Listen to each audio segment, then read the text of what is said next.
벗어버리고 내 영이 신령한 몸이 되었고 내 생각을 그대로 하나님께서는 두셨고 그리고 아들의 영이 계시기 때문에 그 영이 나의 영이 되어주신 겁니다. 그러게 하나님께서 보실 때에 아들이 있느냐? 그 아들의 영이 있느냐? 그래서 아들이 있는 자에게는 생명이 있고 아들이 없는 자에게는 생명이 없느니라. 그래서 천국에 갔을 때는 영이 있는 자와 영이 없는 자의 존재가 달라지는 것이죠. 예수님을 믿고 안 믿고의 차이가 아니라 우리가 그분을 믿게 됨으로써 아들의 영이 내게 계셔서 하나님의 아들의 영이 계시기 때문에 하나님을 아버지라고 부를 수 있고 하나님 보실 때 아들의 영이 없기 때문에 이들은 하나님과 상관없는 자. 그래서 계시록에도 보면 짐승이라고 표현하잖아요. 이처럼 신분 자체가 완전히 다른 자로. 그러기에 예수님은 우리의 모든 죄를 다 용서하셨을 뿐만 아니라 당신의 영을 우리에게 주심으로 하나님을 아버지라고 부를 수 있는 존귀한 자로 삼으신 줄 믿습니다. 요즘은 동물을 애호하는 분들이 많기 때문에 동물을 상당히 이뻐하고 가까워졌잖아요. 그래서 이 강아지들이 엄마 부를 수는 없지만 자기가 엄마가 왔어, 엄마가 챙겨줄게 스스로 그러잖아요. 그런데 내 스스로 얘한테 내가 네 엄마야 그러면 사랑을 주기 위해서 그렇게 말하는 거잖아요. 그런데 친구가 와서 야 걔 엄마야 갑자기 물론 친구니까 농담으로 할 수는 그건 받아들이지만 진심으로 한다고 그러면은 갑자기 나에게 뭐라고 하는 거예요? 걔라고 하는 거잖아요. 걔 엄마니까는 걔 그럼 내가 나보고 걔라고 하는 거예요. 심한 말로 걔는 엄마 하듯이. 그런데 이처럼 강아지와 사람의 관계는 사실 가깝잖아요. 근데 하나님과 우리와의 관계는 어마어마하게 차이가 큽니다. 그런데 그 하나님을 아버지라고 부른다고 하는 이 사실은요, 엄청난 범죄일 수 있어요.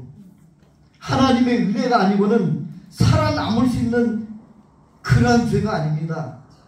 그러기에 유대인들이 예수님에 대해서 궁금해합니다.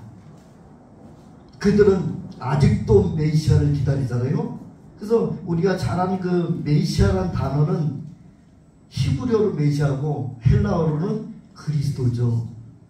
그래서 그리스도 어떤 분입니까? 기름 부음을 받은 자다라는 뜻이지만 그리스도라고 하는 그분은 곧 구원자로 이 땅에 오시는 이 메시아는 완전한 왕으로 완전한 선지자로 완전한 제사장으로 오시겠다고 약속을 해주셨습니다. 그래서 우리의 모든 것을 다 이번에 해결해 주시고 억울함을 다 풀어주시는 온전한 달보다 뛰어난 왕이요. 그리고 하나님을 과거에는 부분적으로 보였으나 완벽하게 우리에게 보여주실 하나님이 나타나셔서 우리를 만나주신 그렇게 하신 분이 이 새로 오신 선지자라. 그리고 또 우리의 죄를 단번에 해결하시고 하나님으로 나아갈 길을 여시는 그러한 제사장의 역할을 감당하는 이러한 분, 이분이 메시아였던 거죠. 어마어마한 분이죠. 그런데 당시에 예수 그리스도께서 이 땅에 오셨을 때 사람들은 알아보지 못했습니다. 이사야서 53장에 보니까 흠모할 것이 하나도 없으시다. 우리 김형통 목사님처럼 이렇게 인품이 훌륭한 모습으로는 안 보였던 것 같아요. 이딱 봐도 그 외모도 조금 그러신 것 같고, 그런데 또 저분을 향해서 사람들이 점검을 합니다. 저분이 과연 누구냐? 처음에는 관심이 없었죠. 그런데 오병이의 이적을 행하면서, 그리고 또 제일 처음 이제 가나안의 포도 그 이적이 일어나면서, 그리고 이제 지나가다 베데스다 연못에 있던 38년 된 문둥병자가 불쌍한 눈으로 쳐다보고 간다. 이제 물이 동하면 먼저 뛰어드는 자가 낫는다고 하는데 자기도 뛰어들고 싶은데 다리가 움직여야죠. 다른 환자가 막 뛰어들으니까 안타깝고 38년 됐다는 소리는 38년 동안 거기서 나가야 되는데 38번의 기회를 놓친 거예요. 주님을 만나자마자 내 자리를 들고 걸어가라 하는 그 말씀에 응답하여 자리를 들고 걸어가잖아요. 그런데다 그날이 하필 안식일이었어요. 사람들은 책 잡기 좋아하는 사람들이 안식일을 범한 건 아니냐. 그래서 예수님께 자꾸 비난해요. 근데 예수님은 또 말씀하셨잖아요. 안식일에 네가 끌고 다닌 양이 또랑에 빠졌는데 그걸 내버려 두겠느냐 이런 말씀도 하시고, 그러면서 많은 기적들도 행하시죠. 안진뱅이를 일으키시고 소경의 눈을 치료하시며, 심지어는 그 죽은 나사로를 불러내시잖아요. 죽어서 나흘이나 되어서 냄새납니다. 마르다가 이렇게까지 말했는데도 내가 너희와 함께 이곳에 있지 않은 것이 하나님의 은혜라 이런 말씀을 더디 오셨잖아요. 그러면서 그때 가장 귀한 말씀을 하셨어요. 너희가 이것을 믿느냐. 이 믿음을 가진 자에게는 너희가 살아도 영원히 죽지 않겠고 죽었어도 다시 살아나 영원히 살리라. 이 말씀의 뜻은 무엇일까요? 우리의 영혼이 활동할 수 없는 존재로 죽어버렸습니다. 언제요? 선악과 따먹는 거예요. 선악과를 따먹으면은 정령 죽으리라 이렇게 말씀하셨는데, 아담이 죽었어요? 안 죽었어요? 자기 생명 있을 때까지 살았잖아요. 뭐 별일을 다 겪었지만 가인이 아벨을 쳐 죽이는 사건도 경험하고, 죄송합니다. 이처럼 그 별일을 다 겪으면서 마음의 상처도 막 가져면서 살았는데 자기의 생명 될 때까지는 살았어요. 그리고 나사로도 예수님이 살려주셨지만 그가 정말 살아서 기쁨을 동네 사람들과 나누고 친구들과 누리며 주님을 자랑하며 살았어요. 그러나 그의 생명이 다해서 결국 또 영원히 살게 아니라 죽었잖아요. 무엇이 영원히 산다는 말씀일까요? 그래서 하나님께서 우리를 흙으로 만드시고 그 영혼이 살아서 하나님을 배울 수 있도록 이렇게 살아서 생동감 있게 살아있는 이 영으로 살아가야 되는데, 그 영이 마치 없는 것처럼 죽었다면 어때요? 꼼짝할 수 없는 겁니다. 느낄 수 없는 거예요. 활동할 수 없는 거예요. 그렇게 죽어버렸습니다. 마치 영이 없이 자기의 문화적인 답습한 걸로 지혜로 살아가는 짐승들처럼 불을 사용하며 많은 문화를 일으켰지만은 하나님을 찾을 수 있는 이 능력을 상실해버렸던 거죠. 곧 예수 그리스도께서 오심으로 말미암아 우리의 영을 깨우시고, 그리고 주님께서 이제 하늘로 가시면서 보혜사 성령을 보내니 너희는 성령을 기다리라. 그러면서 우리가 어디에 있든지 함께 하신 그 성령 하나님, 그리고 그 성령 하나님이 예수의 이름으로 오셔서 늘 주의 사역에 동행하게 하시는 이런 사역을 주시니, 성령의 은혜로 말미암아 우리의 영이 깨어나 살아난 줄 믿습니다. 그래서 이렇게 살아난 자는 영원히 죽지 않으리라는 그 하나님의 말씀을 이루셨어요. 아멘. 그래서 우리가 예수님의 그 은혜로 우리는 존재가 처음부터 하나님에 의해서 만들어졌고 하나님의 사랑으로 만들어졌고, 그리고 하나님의 온전한 은혜로만이 살아갈 수밖에 없는 사람인 줄 믿습니다. 오늘 주님의 살을 먹고 피를 마시자, 오늘의 제목입니다. 그래서 어떻게 하는 것이 주님의 살과 피를 먹고 마시는 것일까요? 주님은 처음부터 우리를 완전히 구원하시려고 계획을 세우시고 이스라엘 역사를 통해서 계속해서 예수 그리스도의 생명을 보여준 줄 믿습니다. 그래서 예수님 그분이 이 땅에 많은 것들을 행했으나 사람들은 그를 알지 못하였습니다. 우리 요한복음 1장 11절에도 보니까 자기 땅에 자기 백성에게 오셨으나 아무도 영접하지 아니하셨으니. 우리 12절 보니까 영접하는 자 곧 그 이름을 믿는 자들에게 하나님의 자녀가 되는 권세를 주십니다. 이는 혈통으로나 육종으로나 사람의 뜻으로 나지 아니하고 오직 하나님께로 난 자들인 줄 믿습니다. 그래서 우리가 하나님을 믿습니다. 하지만 하나님이 나에게 은혜를 주셔서 하나님을 알게 하신 겁니다. 그리고 우리가 잘 아는 말씀 에베소 2장 8절에도 너희에서 예수 그리스도로 말미암아 하나님을 아버지라 부를 수 있는 이 구원이 났는데 이것은 우리에서 난 것이 아니라 하나님의 선물이라고 말씀하고 있습니다. 이처럼 하나님의 온전한 은혜가 처음부터 임하셨는데 아까 아담 이야기를 했었죠. 아담이 선악과를 따먹은 다음에 눈이 밝아져 부끄러워졌습니다. 하나님께서 아담아 부르는데 대답이 없어요. 아담아 어디 있느냐? 네, 제가 부끄러워서 나무 뒤에 숨었나요? 너 왜 거기 숨었냐? 이제 변명을 해야 되겠죠. 너무 부끄러워서 나뭇잎으로 이렇게 치마도 해 입고 좀 가리개도 해 입고 이렇게 해 입었는데 이게 햇볕이 자꾸 그러니까는 말라 올라가서 자꾸 더 부끄러움이 드러나는 거예요. 그래서 물 묻히고 침뱉어서 이걸 자꾸 피우려고 하니까 이게 편지나에 또 부스러지지. 그러니까 도저히 못 나가겠습니다. 하나님이 제일 잘 아시죠. 그래서 제일 먼저 은혜를 주셨는데 가죽 옷을 해피해 주셨죠.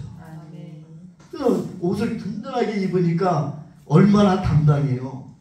만약에 오늘 예배하러 오라고 하는데 태국에서 예배하는 것처럼 편하게 오세요. 목사님께서 그러셨다라면 저 반팔티 입고 왔을지도 몰라요. 근데 한국이기 때문에 설마 그러진 않겠지만 저도 깜짝 놀란 게 문화 차이인데요. 태국에서 집회를 하다 보면 목사님들이 강사가 오는데 슬리퍼에 양말도 안 신고 반바지에 반팔 입고 와요. 그리고 태국은 또 티 안에 런닝을 안 입습니다. 저도 혹시 꼭 볼까해서 런닝을 꼭 잘 입고 왔는데 외국에서는 이 와이셔츠 안에 런닝 입으면 꼭 이 안에 파자마 입고 온 것처럼 그러니까 내복 입고 온 사람 같이 촌스럽게 보이는 거죠. 원래 안 입는 거예요.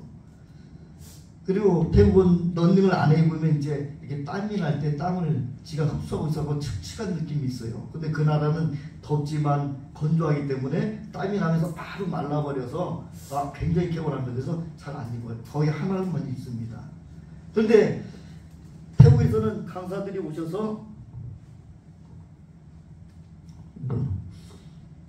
이렇게 맨발로 강대상을 올라가시는데 저도 한국 사람인지라 뭔가 조금 석연치 않고 좀 그렇습니다. 근데 원래 따지다 보면 우리 김일동 목사님도 아까 말씀하셨지만 이게 원래 양놈들 거 아니냐. 따지다 보면은 그 서양에서 유럽에서 이제 발달했는데 제일 먼저 이 디자인이 바이킹 옷이랍니다. 그러니까 도적들 옷이다. 그래서 도적놈들이 입는 옷을 입고 정말 정통성을 주장하려고 그러면은 한복에 두루마리 마을 입고 막 갇혀 있고 이래 나오든지 그래서 민족적인 자긍심으로 있어야죠. 근데 그러지 않고 격식에 갖추지 않고 여기에 그냥 어디 작업하다가 반팔 입고 왔다 그러면 제가 상당히 부끄러울 겁니다. 그래서 죄송합니다. 그리고 이렇게 말씀이가 걸로 입고 내려가 있습니다. 아마 이랬을 거예요. 그리고 그래서 이 의관이라고 하는 것이 사실은 우리를 보호해주고 뭔가 이렇게 힘을 좀 줄 수 있는 이런 커버를 해줄 수 있는 이런 것이 아닌가라는 생각을 해봅니다. 그래서 하나님께서 제일 먼저 가죽은 든든한 가죽은 체온도 빠져나가지 않고 그 다음에 야성미 있잖아요. 그래서 특히 오토바이 타는 바이커들이 주로 가죽 옷을 잘 입잖아요. 이제 체온을 달리는 그 바람에 체온이 빠져나가지 않도록 그렇게 해서 가죽 옷을 다 입는데요.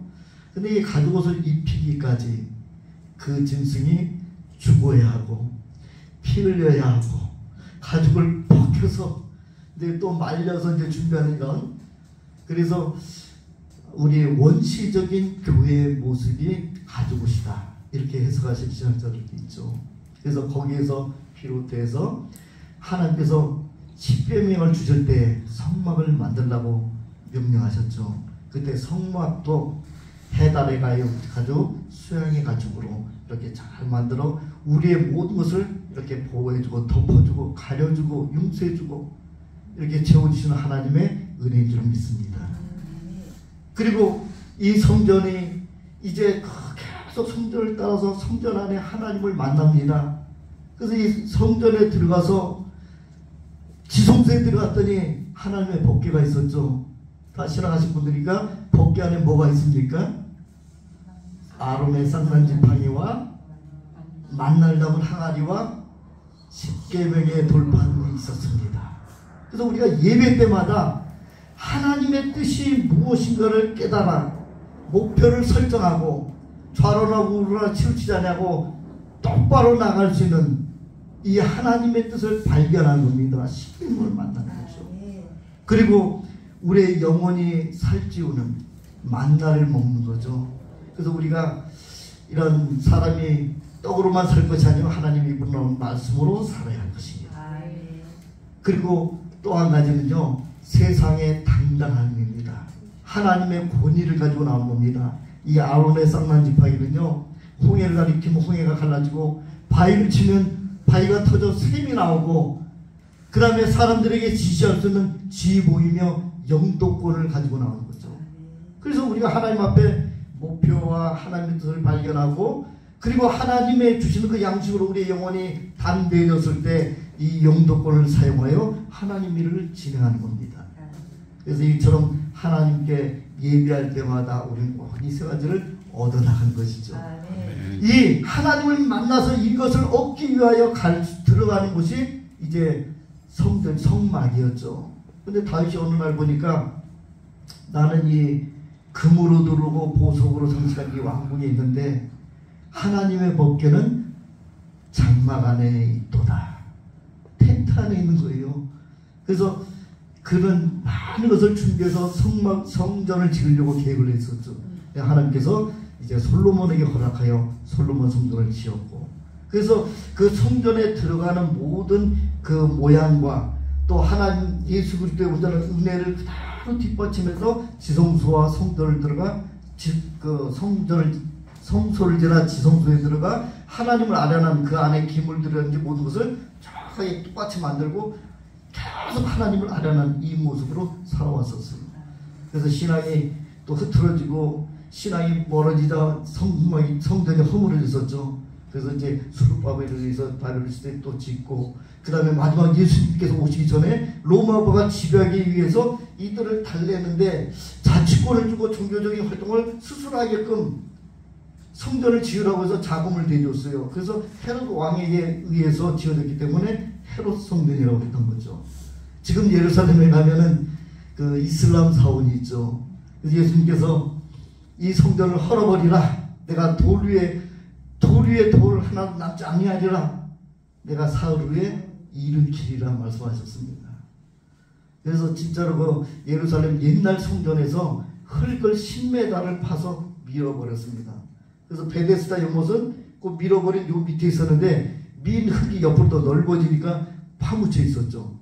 그래서 지금 이제 성지순례 가면 이제 고기를 파가지고 여기가 베데스다 연못이 이렇게 이제 평지에서 깊이 들어가 있는 부분을 보게 되죠. 이처럼 기초석도 남지 않냐고 주님 말씀대로 전부 없어져 버렸어요. 그런데 골짜기를 따라 이렇게 성벽이 막 이것도 다 허물어지고 나머지 97m가 남아있는 그 성벽이 하나 남아있는데 유대인들은 유일하게 남은 그 성전터 거기 통곡의 벽, 거기서 이제 통곡하며 기도해서 통곡의 벽이라 이제 그런 거죠. 근데 이처럼 주님은 이 성전을 헐어버린 다음에 당신이 사흘 만에 부활하셔서 온전한 우리의 성전이 되어주셨습니다. 그리고 이제 우리에게 명령을 하셨습니다. 너희는 내가 했던 모든 것들을 다 준행할 것이고 이보다 더 큰 일을 하리라. 그러시면서 고린도전서 3장 16절에도 너희가 하나님의 성전이라 이렇게 말씀하잖아요. 너희가 하나님의 성전인 것과 하나님의 성령이 너희 안에 거하신 것을 너희가 알지 못하느냐. 이처럼 예수 그리스도의 온전한 은혜가 우리에게 임할 뿐만 아니라 예수님 되게 하신 것입니다.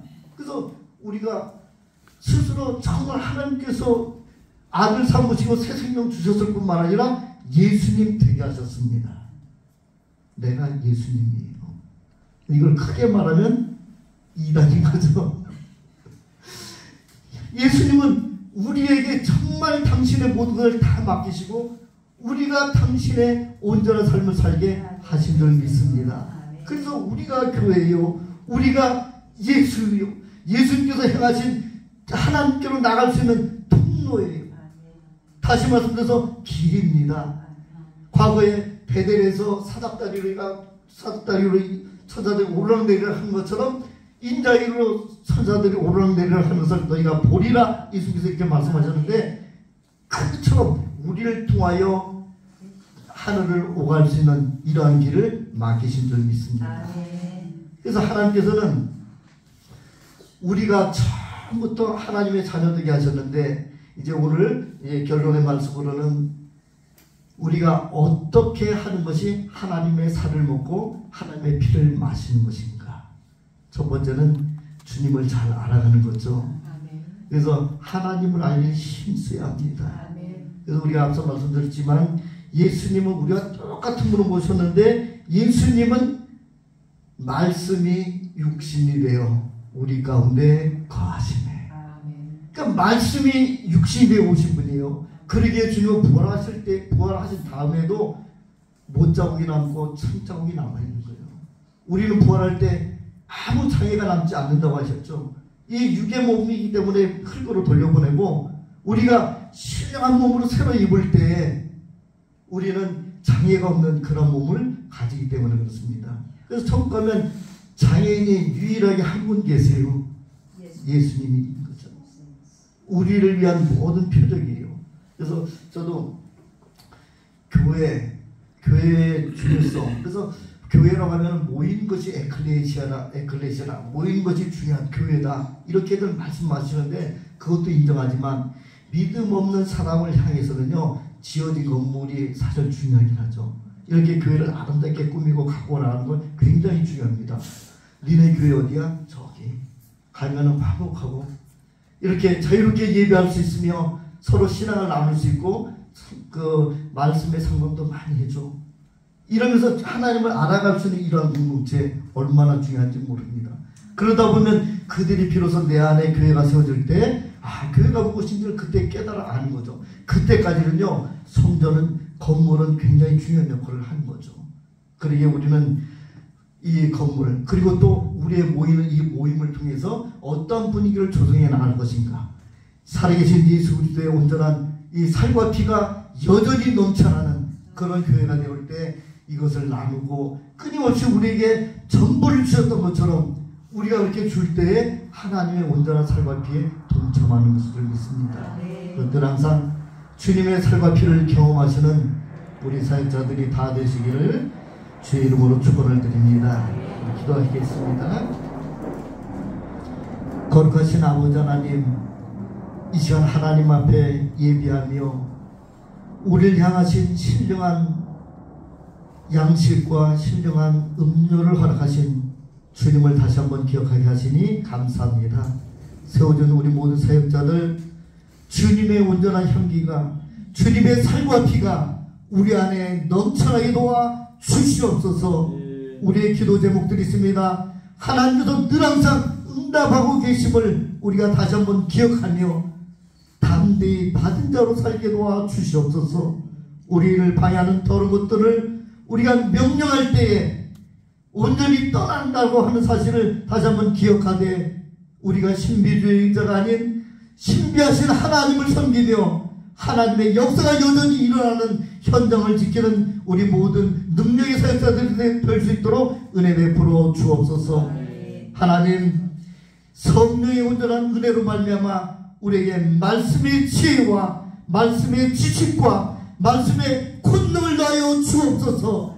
우리가 명령할 때 악한 것들이 떠나게 하시며 연약함이 치유되며 하나님 놀라운 이적이 일어나게 하시는 하나님의 놀라운 온전한 그 약속처럼 우리 현장에서 온전히 우리가 경험할 수 있는 하나님의 능력자로 살게 부족함없도록 은혜 내려 주옵소서. 이 시간 하나님 우리 예배를 기뻐 받으심을 감사합니다. 늘 항상 모이게 힘쓰고 하나님을 높이는 우리 모두가 될 수 있도록 은혜 내려 주옵소서. 특별히 담임 목사님이신 우리 김영통 목사님 늘 항상 건강으로 지켜 주시옵시고, 또 오늘 밤부터 이제 오산 동산교회에서 진행되는 모든 집회를 통하여 하나님 크신 은혜 내려 주시옵시며 심령들이 변화되게 도와주시옵시고 하나님의 더 큰 일들을 왕성히 일으켜 나갈 수 있는 우리 모두가 될 수 있도록 은혜 내려 주옵소서. 우리 주 예수 그리스도의 이름으로 간절히 기도 올리옵나이다. 아멘.